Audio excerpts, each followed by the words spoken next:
Мемлекет деген халық. Маргарет Тэтчер заманында осылай деген екен. Бірақ Қазақстан бұл түсініктен алыс болды. Бізде мемлекет деген билік принципі жүрді. Кеше ғана қара лашықтан шыққан қара бала полиция формасын кие сала жоқшылықтан құтылғандай күй кешеді. Содан қара халыққа қарсы ұмтылады. Люди, ну почему вы это делаете? Ну люди, посмотрите! Вы посмотрите, кто там народу! Вы что делаете?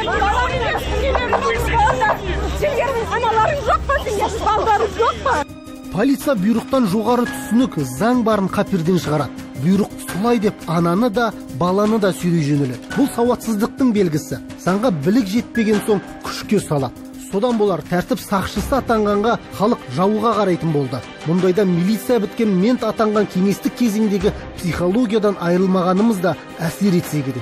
Ең бастысы соңғы 10 жылдағы қоғам мен билік арасындағы шиеленіс полицияға шұғыл реформа керегін көрсетті. Мысалы, заңдағы ұрылардың отан атанған Грузияда өзіміз секілді посткеңестікте Михаил Саакашвилидің сол елге жасаған реформасы әлемге аңыз болып тарады.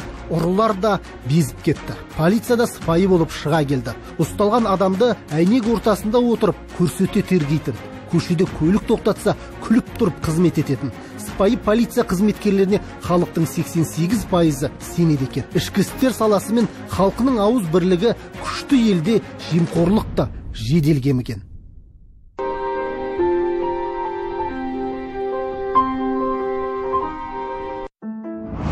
Қазақстан осылай жасай ала ма? Негізгі сұрақ осы болып тұр. Кешегі қаңтар оқиғасында кәсіби шеберлігімен көзге түсе қоймаған советтік милиция мектебін бітірген көп генерал жасақшылар көшін жаңалыққа қарай бұра алады деген күмән көп. Бұлай қарасаң, біз әлемдегі полиция көп 6 елдің біріміз. 100 мыңнан аса полицейіміз бар. Тек қолға түскеннің бәрін қол аяғын байлап сабау сол тәртіп сақшыларының кәсіби деңгейін көрсетеді. Айыптыны ақылмен анықтауға өре жоқ. Біреуге берген шапалақ өзіңе жұдырық болып тиюі мүмкін екенін, көпке топырақ шашуға болмайтын әдеп пен ес керегін лезде ұмытып, халықты шырылдатты.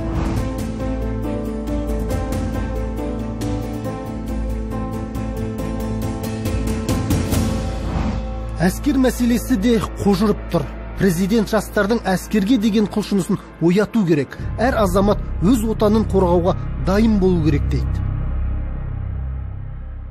Ынталандыру керек дейді, әскерге бару үшін. Әскерге бару үшін ынталандырмау керек, заңды күшейту керек.